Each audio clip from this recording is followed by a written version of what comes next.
Sir. ছাত্ৰ ছাত্ৰীসকল, আমি বহুত দিন বিৰতিৰ পিছত আকৌ লগ দেখিছোঁ দেই। ইয়াৰ আগতে আমি মোটামুটি ডেৰমাহমান আগতে বস্তুটো ফুড লেচনটো আমি আলোচনা কৰিছোঁ। আজি ইমান দিন আমাৰ দেৰি হ'ল কিয় গেপ হ'ল এইকাৰণে যে কৰোণাৰ অংক, য'ত পৃথিৱীৰ সকলো মানুহে বৰ্তমান আতংকত ভুগিছে একমাত্ৰ এটা বস্তু কৰোণা, ক'ভিড-19 যাক কয়। আৰু সেইটোৰ ফলত আমাৰ কি হৈছে, সমগ্ৰ পৃথিৱীৰ লোকচানটো হৈছে। কিমান লোকচান হৈছে তাৰ সীমাংকা নাই। আমাৰ শিক্ষাৰ ক্ষেত্ৰতে হওক, বাণিজ্যৰ ক্ষেত্ৰতে হওক, স্বাস্থ্যৰ ক্ষেত্ৰতে হওক বা আন সামাজিক ক্ষেত্ৰ, ৰাজনৈতিক ক্ষেত্ৰ, চব দিশতে আমাৰ যথেষ্ট লোকচান হৈছে। গতিকে তাৰ মাজতে আমি আমাৰ কামো অৱশ্যে চলাই যাব লাগিব। আমি ভয় কৰিলে নহ'ব, কৰোণাক আমি জয় কৰিবৰ কাৰণে চেষ্টা কৰিব লাগিব। আৰু তাৰ কাৰণে লাগিব আমাৰ অন্তৰদম সাহস, মনোবল, যাক আমি মৰেল বুলি কওঁ। মৰেল দুটা আছে, এটা MORAL আৰু এটা MORALE। আমাৰ মনোবলটো হ'ল MORAL, আৰু এটি মানে নৈতিক আচলতে MORAL। আমাক লাগিব মৰেল তলত 2 নম্বৰটো, মানে যাক কয় মনোবল। আৰু এই মনোবল যেতিয়ালৈকে আমাৰ থাকিব তেতিয়াহে আমি কৰোণাক জয় কৰিব পাৰিম। আৰু আমাক যিকেইটা বিশ্ব স্বাস্থ্য সংস্থাটো আমাক যিকেইটা নিয়ম অন্তৰত হৈ দিছে সেইকেইটা আমি পালন কৰিব লাগিব। ঘৰত থাকোঁতে হওক বা বাহিৰত থাকোঁতে হওক, যেনে সামাজিক দূৰত্ব বজাই ৰখা, মাস্ক পৰিধান কৰি ওলোৱা সোমোৱা কৰা, ঘনাই ঘনাই চাবোনেৰে হাত ধোৱা, এই তিনিটা বিশেষকৈ কাম তোমালোকেও কৰিবা আৰু তোমালোকে আনকো কৰিবলৈ শিকাবা। তেতিয়াহে আমি কৰোণা যুদ্ধত জয়লাভ কৰিব পাৰিম। আৰু আমি মানৱ হৈ, যিহেতু আমাৰ ৰেচনেল পাৱাৰ আছে, আমাৰ বিবেক আছে, আমাৰ বিচাৰ বুদ্ধি আছে, আমি তাৰ জৰিয়তে কৰোণাক জয় কৰিব লাগিব। কাৰণ আমি পৃথিৱীত মানৱ শ্ৰেষ্ঠ বুলি আমাক কোৱা হয়, মানুহেই শ্ৰেষ্ঠ। গতিকে তোমালোকে এইখিনি কথা পালন কৰিবা। আমি এটা লেটেষ্ট কাম যদি পইণ্ট, আমি আমাৰ কথালৈ আহোঁ। আমি আজি এটা ইয়াৰ আগৰ লেচনত আমি কোন নম্বৰৰ লেচনটো আমি আলোচনা কৰিছিলোঁ, পাৰ্ট 2। আজি আমি টি ফ্ৰম আছাম সেইটো আমি চাম।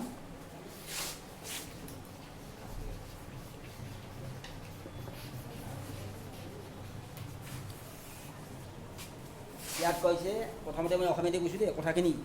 অসমৰ চাহ, তোমালোকে জানা চাহটো এটা জনপ্ৰিয় পানীয়। চাহ নহ'লে আমাৰ নচলে।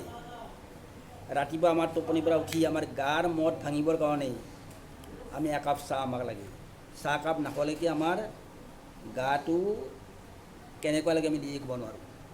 কিন্তু চাহকাপ খোৱাৰ পিছত আমাৰ গাটো অন্তত অলপ ৰঞ্জিত লাগে, অৱসাদ দূৰ হয়, ভাগৰটো আঁতৰ হয়, কাম কৰিবৰ কাৰণে আমাক প্ৰেৰণা দিয়ে চাহকাপে।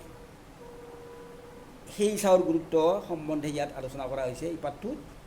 যদিও অসমত চাহ বহুত পিছত চলিছিল, প্ৰচলন হৈছিল, অসমতকৈ বহুত পৃথিৱীৰ আন ঠাইত বহুত আগতে চাহৰ আৱিষ্কাৰ হৈছিল। চাহপাতৰ চলিছিল কাম, চাহ খাইছিল। পোনপ্ৰথমতে ইয়াত আছে চীনত আৱিষ্কাৰ হৈছিল চাহ, চীন দেশত। It was as far as back 2700 BC, খ্ৰীষ্টপূৰ্ব 2700 চনত। BC বিফৰ খ্ৰাইষ্ট, খ্ৰীষ্টপূৰ্ব দেই। আজি এতিয়া AD চলি আছে বৰ্তমান আমাৰ 2020 AD। Anno Domini means in the year of our Lord। অৰ্থাৎ আমাৰ প্ৰভুৰ দিনত, আমাৰ প্ৰভু মানে যীশু খ্ৰীষ্ট। সেইটো কিন্তু আমাৰ অসমীয়া নহয় দেই, সেইটো খ্ৰীষ্টানবিলাকৰ ধৰ্মগুৰু হ'ল যীশু খ্ৰীষ্ট। আৰু যীশু খ্ৰীষ্টৰ জন্ম 2020 বছৰ হ'ল। আৰু তাতকৈও 2700 বছৰ আগতেই, এতিয়া অংকটো কৰিলে ওলাই যাব 2700 প্লাছ 2020, 4720 আছে।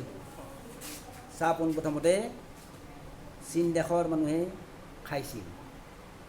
আমাৰ অসমত বহুত পিছত আছিল, তথাপিও কিন্তু এতিয়া অসমক আমাৰ চাহৰ মা বুলি ক'লে কথা নাই অসমত। তাৰমানে অসমত যিমান চাহ উৎপন্ন হয়, পৃথিৱীৰ আন ক'তো চাহ তেনেকুৱা উৎপন্ন নহয়। সেইকাৰণে অসমখন বিখ্যাত চাহৰ কাৰণে। ইয়াৰ আমি যিপিনেই চাওঁ, লোৱাৰ আসামত বাদ দি আপাৰ আসামত কিন্তু ঢেৰ চাহ বাগান আছে, ঘৰে ঘৰে। তোমালোকে আপাৰ আসামলৈ গ'লে দেখিবা মোটামুটি ঘৰে ঘৰে চাহ বাগান আছে। লোৱাৰ আসামত কিন্তু আমাৰ কম, নামনি অসমত। তথাপিও অসম চাহ ৰাজ্য বুলি কোৱা হয়। আৰু এই চাহ কেনেকৈ ইয়াত প্ৰচলন হৈছিল, কেনেকৈ আন দেশত চলিছিল, তাৰ চাহ সম্বন্ধে কিছুমান কিংবদন্তীও আছে। কিংবদন্তী মানে মুখে মুখে চলি অহা কাহিনী দেই, মানে মনত কৰিবা। কিংবদন্তী মানে মুখে মুখে চলি অহা কাহিনী বা সাধু, তেনেকুৱা ধৰণৰ কথাও কিছুমান আছে। এই গোটেইখিনি মিলি টি ফ্ৰম আছাম লেচনটো আমাক কোৱা হৈছে। এজন ল'ৰাৰ প্ৰাঞ্জল, প্ৰাঞ্জল তোমালোকৰ নিচিনা এজন চেমনীয়া, গতিকে য়াংষ্টাৰ।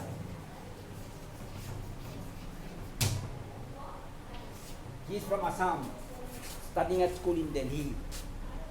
অসমৰ ল'ৰা দিল্লী স্কুলত পঢ়ি আছে। তাৰ এজন বন্ধু, তাৰ নাম আছে ৰাজবীৰ।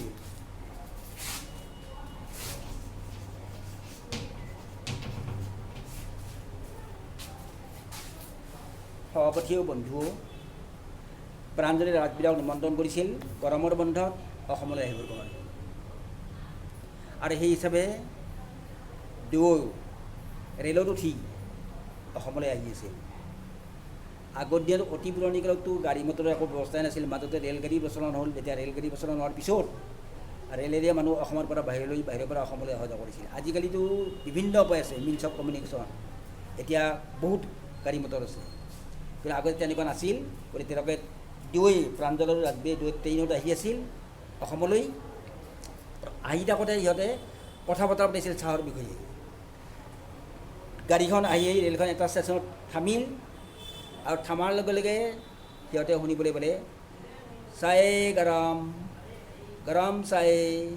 তোমালোকে যিবিলাকে ৰেলেৰে ভ্ৰমণ কৰিছা, ট্ৰেইনৰ ষ্টেচন যিবিলাক ষ্টেচনত তোমালোকে এনেকুৱা নিশ্চয় পাইছা, চায়ে গৰম, গৰম চায়ে, বইল আন্দা, আন্দা বইল, এই চিৰাল, এই চিৰাল, এনেকুৱাকৈ চিঞৰা তোমালোকে শুনিছা। তাৰমানে কি, তাতে এজন চাহ বেচোকাই চাহ বিক্ৰী কৰিবলৈ আহিছিল, আৰু সিহঁত দুয়ো অন্য দবাত থকা মানুহবিলাকেও লগতে সিহঁত দুয়ো, প্ৰাঞ্জল আৰু ৰাজবীৰেও একাপ কৰি চাহ খাইছিল। তাতে ৰাজবীৰে প্ৰথম কথাখিনি কৈছিল প্ৰাঞ্জলক যে পৃথিৱীত more than 80 crores of cup of tea are drunk daily throughout the world. দিনে পৃথিৱীত 80 কোটি কাপতকৈ বেছিকৈ চাহ সমগ্ৰ পৃথিৱীৰ মানুহে কলাধকৰণ কৰে, অৰ্থাৎ খায়। গোটেই পৃথিৱী 80 কোটি কাপতকৈ ডেইলি, কিন্তু প্ৰত্যেক দিনে 80 কোটি কাপতকৈ বেছিকৈ চাহ খায়। তাৰপিছত চাহৰ কেনেকুৱা, চাহ বাগানবিলাক কেনেকুৱা, সেইবিলাকৰ বৰ্ণনা দিয়া আছে। যে আহি আহি ৰাজবীৰে দেখিবলৈ পাইছিল অসমত সোমোৱালৈকে ঢেৰ চাহ বাগান, আৰু চাৰিওফালে কেৱল সেউজীয়া দৃশ্য, গ্ৰীনাৰী এণ্ড গ্ৰীনাৰী এণ্ড গ্ৰীনাৰী এভৰিৱেৰ, মানে চাৰিওফালে কেৱল সেউজীয়া। তোমালোকে জানা অসমৰ বাহিৰে আন কোনো ঠাই কুৰ্গত আছে, কুৰ্গত লেচনটোত তোমালোকে পাইছা যে সেউজীয়া পৰিৱেশ এটা ভাৰতবৰ্ষৰ ভিতৰত অসম, কুৰ্গ এইবিলাক ঠাইতে আছে, অন্যত নাই তেনেকুৱা। অন্যবিলাকত একদম ধূসৰ, তাত ৰঙা মাটি, বালি মাটি, বালিৰে ভৰ্তি। কিন্তু অসমখন আচলতে অতি সুন্দৰ ঠাই, ইয়াৰ প্ৰাকৃতিক পৰিৱেশ অত্যন্ত মনোৰম। গতিকে চাৰিওফালে দেখিবলৈ পাইছিল কি, যে কেৱল সেউজীয়া আৰু সেউজীয়া। আৰু চাহ বাগান দেখিল, চাহ বাগানত কি ভাচি, জাষ্ট একে ভাচি, বিশাল সাগৰ সদৃশ, সাগৰৰ নিচিনা চাহ গছবিলাক একেবাৰে হৈ আছে, অগণন, তাৰমানে গুণি শেষ কৰিব নোৱাৰি। তাৰপিছত চাহ গছবিলাক চাপৰ চাপৰকৈ ৰখা হয়, তাত কলম দিয়া হয়, কলম দিয়া বুলি কোৱা হয়। কাটি থকা হয় যাতে চাহ গছবিলাক ওপৰলৈ উঠি দিব নোৱাৰে। কাৰণটো হ'ল কি, যে যাতে চাহপাত ছিঙিব লাগিব। চাহপাত ছিঙিবৰ কাৰণে যাতে সহজে কৰ্মীবিলাকে লগ পায় চাহপাতবিলাক, সেইকাৰণে গছবিলাক ওখ হ'বলৈ নিদিয়ে। কিন্তু এই গছবিলাকৰ মাজে প্ৰকাণ্ড প্ৰকাণ্ড গছ কিছুমান আছে চাহ দিয়াৰ কাৰণে। চাহ গছবিলাকক চাহ দিবৰ কাৰণে প্ৰকাণ্ড প্ৰকাণ্ড গছ কিছুমান চাহ বাগানবিলাকৰ মাজত আছে, তোমালোকে দেখিবলৈ পাবা চাহ বাগান দেখিলে। এই ডাঙৰ ডাঙৰ গছবিলাকে চাহ দি থয়, ছায়া দিয়ে, তাৰমানে অত্যন্ত প্ৰখৰ ৰ'দৰ পৰা ৰক্ষা কৰিবৰ কাৰণে। আৰু এই চাহ বাগানবিলাকৰ ভিতৰত আমি লক্ষ্য কৰিলে গম পাম, দেখিবলৈ পাম, সিহঁতেও দেখিছিল, ৰাজবীৰেও দেখিছিল, অসংখ্য মানুহ, বিভিন্ন কৰ্মচাৰী, কিছুমানে বন উভালিছে, কিছুমানে কলম দিছে, কলম দিয়া মানে চাহ গছবিলাক কটা, কিছুমানে চাহ গছৰ গুৰিত মাটি দিছে, বিভিন্ন কাম সিহঁতে কৰি আছে। আৰু এইবিলাক দেখি ৰাজবীৰ অত্যন্ত আপ্লুত হৈছিল। কিন্তু প্ৰাঞ্জলে এইবিলাকত যোগ দিয়া নাছিল। সি কি কৰি আছিল, he was going through A detective book. এখন ৰহস্য কিতাপ পঢ়ি আছিল। ৰাজবীৰে ৰহস্য কিতাপ পঢ়িবলৈ ভাল পাইছিল, কিন্তু এনেকুৱা এটা সুন্দৰ দৃশ্য যেতিয়া ৰেলেৰে বাহিৰত দেখিছিল, সি কিতাপ থৈ বাহিৰৰ দৃশ্যবিলাক চাবৰ কাৰণে সি অত্যন্ত আগ্ৰহী হৈ খিৰিকীৰ মুখত দি বহিছিল। কিন্তু প্ৰাঞ্জলে যিহেতু এইবিলাকৰ অভ্যস্ত মানে সি চাহ বাগানত জন্মিছে, তাৰ দেউতাক চাহ বাগানৰ মেনেজাৰ আছিল, ঢেকীয়াজুলি চাহ বাগান বুলি কয়, ঢেকীয়াবাৰী চাহ বাগান, তাতেই তাৰ দেউতাকৰ মেনেজাৰ আছিল। আৰু যিহেতু চাহ বাগানত সি জন্মগ্ৰহণ কৰিছিল, তাত ডাঙৰ দীঘল হৈছিল, সেইকাৰণে সি এইবিলাক কথা বিশেষ মন দিয়া নাছিল।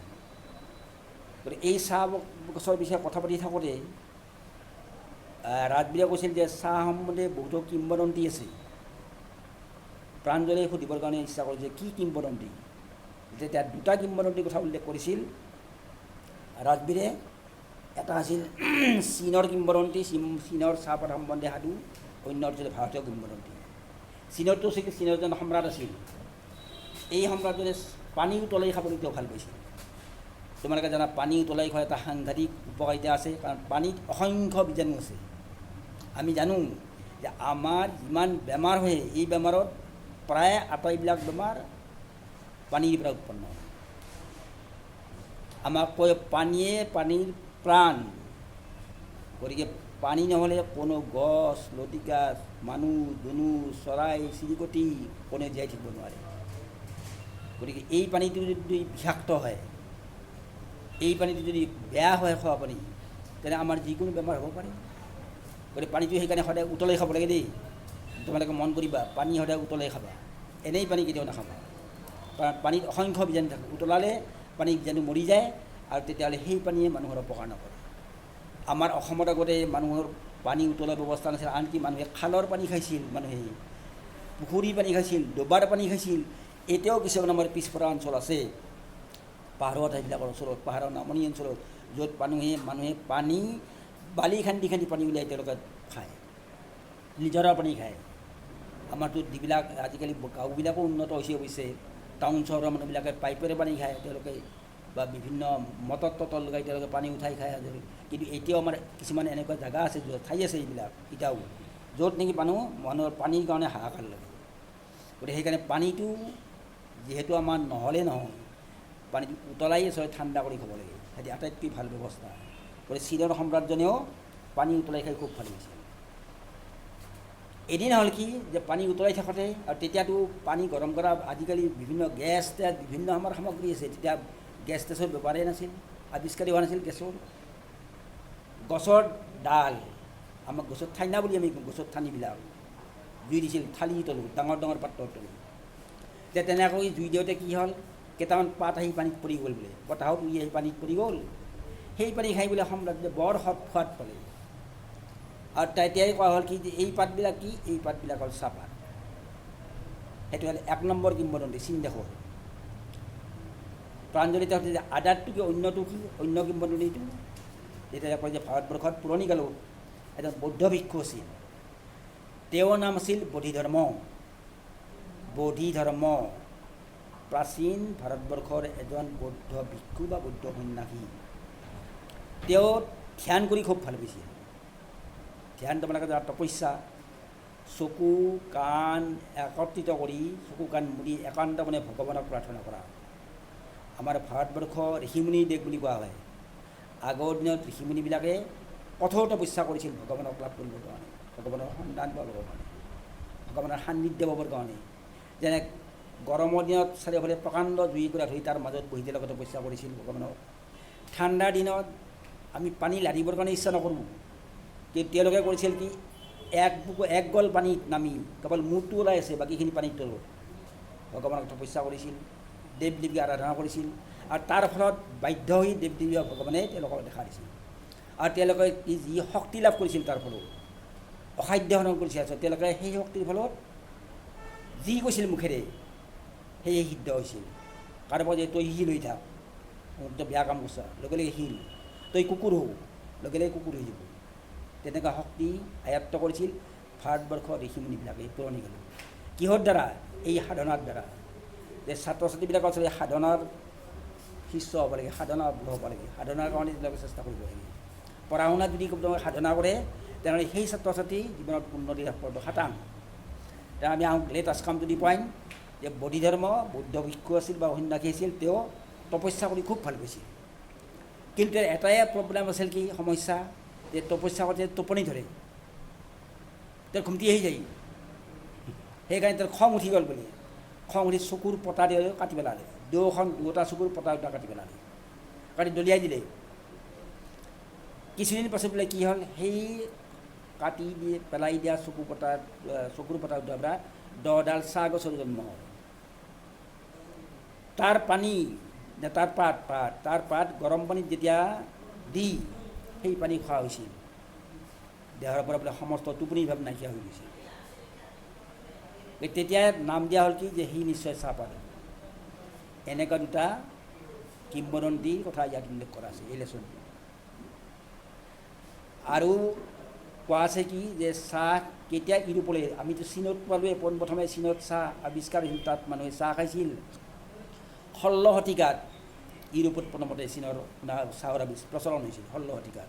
কিন্তু মানুহে চাহ খাইছিল not as beverage but as medicine, পানীয় হিচাপে নহয়। বিভাৰেজ মানে পানীয় দেই, যে পানীয় হিচাপে নহয়। আজি আমি যেনেকৈ পানীয় হিচাপে চাহ খাওঁ, যে ইউৰোপৰ মানুহে কিন্তু প্ৰথম ঔষধ হিচাপে চাহ খাইছিল।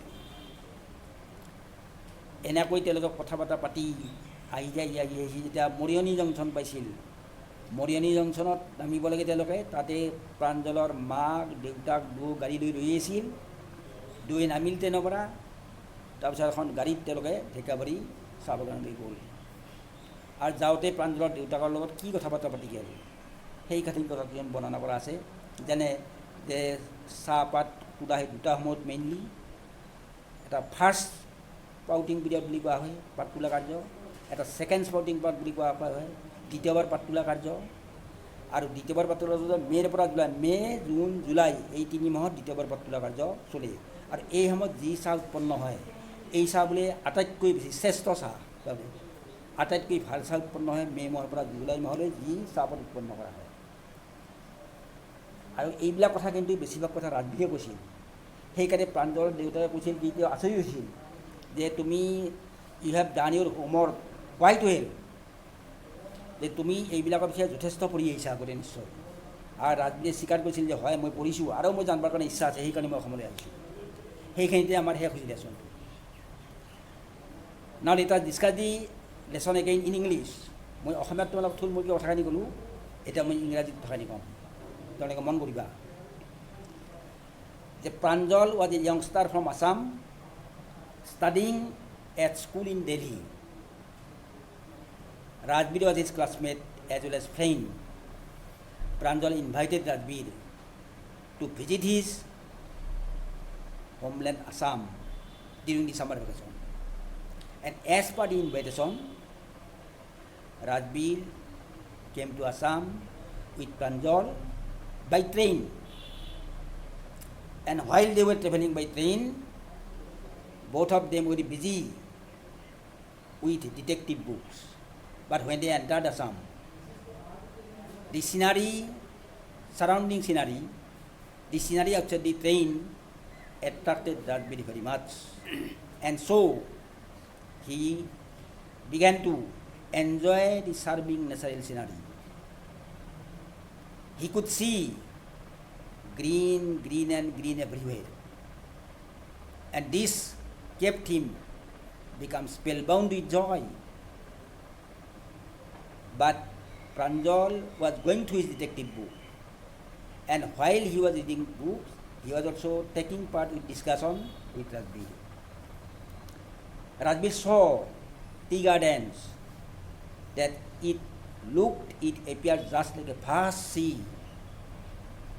There were hundreds and thousands of tea bushes at a stretch, and amidst the tiny tea plants there are sturdy trees, shade-giving trees. And he also noticed an ugly building at a distance from this tea garden. This was used for producing tea through various processes. And when Rajbir exclaimed with joy at the sight of the tea gardens, Pranjal was busy with his books. But notwithstanding that, he also took part with the conversation of Rajbir. Rajbir said that there are so many tea gardens in Assam, and Pranjal admitted it. He also added that throughout his lifetime, Rajbir will be able to see tea gardens in Assam. That means there are so many tea gardens in Assam that Rajbir had to spend his lifetime to enjoy them. And in that connection, Rajbir said that there are some legends, and Pranjal wanted to know from him what legends were there. The first legend Rajbir mentioned about China, that there was a Sinai emperor who was fond of drinking water after boiling it. It was the time as far as back 2700 BC. And one day while he was boiling water, some leaves of twigs fell into it, and it produced a delicious scent. It was supposed that these were tea leaves. The first legend was that. Then Pranjal wanted to know another legend about another legend, and Rajbir added that it was from India. There was once a Buddhist ascetic, his name was Bodhidharma. He was fond of meditations, but as ill luck would have it, he fell sleepy during this period. Just like you ever say that you feel sleepy when you open the book before eyes. But this does not happen when you enjoy the TV, when you sit before the TV. Your eyes don't want to shut. You don't want to shut your eyes. But while reading books, you also want your eyes, your mind becomes sleepy. So Bodhidharma became furious, and he cut off his eyelids and threw them away. In course of time, 10 tea plants grew out of those thrown away eyelids. And it was said that when the leaves of these plants put into hot water and drank, when he sleep, that will remove sleep forever. Thus, discussing in the way, there is the Moriani Junction from where it was possible to go to the Thekabari Tea Garden, and Pranjal's parents were waiting at the junction, at the station. Both of them got off this train, and Pranjal's parents met for the Thekabari Tea Garden with them in a jeep. And while they were going, Rajbir was enjoying the scenery outside. They had to go to the tea garden along a gravel road, and on both sides of the road, Rajbir could see hundreds and thousands of tea plants, and some tea pluckers were there who were carrying bamboo baskets on their head and wearing apron. They were taking tea leaves, plucking tea leaves. And during that time, Rajbir said that this was the second class of tea plucking period, and this yields the best tea in the world. So this was the ending of the argument. And in this connection, of course, Pranjal's father told Rajbir that perhaps he had done his homework before coming to Assam. He done his homework means he had studied a lot about tea while he was in Delhi. And Rajbir admitted it, that he had studied a lot, but of course he wanted to more and more about tea, so he has come to Assam. So this is the end of the lesson.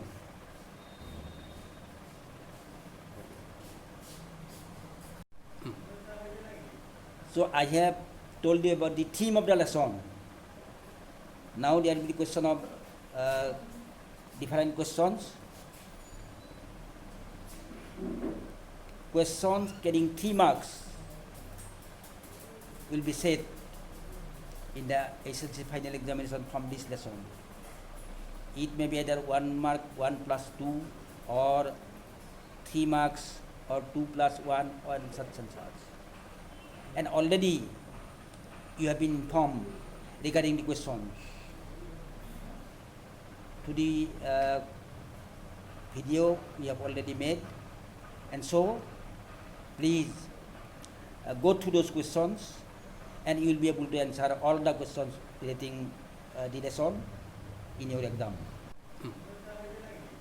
So I have told you about the theme of the lesson. Now there will be the question of different questions. Questions getting 3 marks will be set in the SSC final examination from this lesson. It may be either 1 mark, 1 plus 2, or 3 marks, or 2 plus 1, or such and such. And already you have been informed regarding the questions. To the video we have already made, and so please go through those questions, and you will be able to answer all the questions relating the lesson in your exam.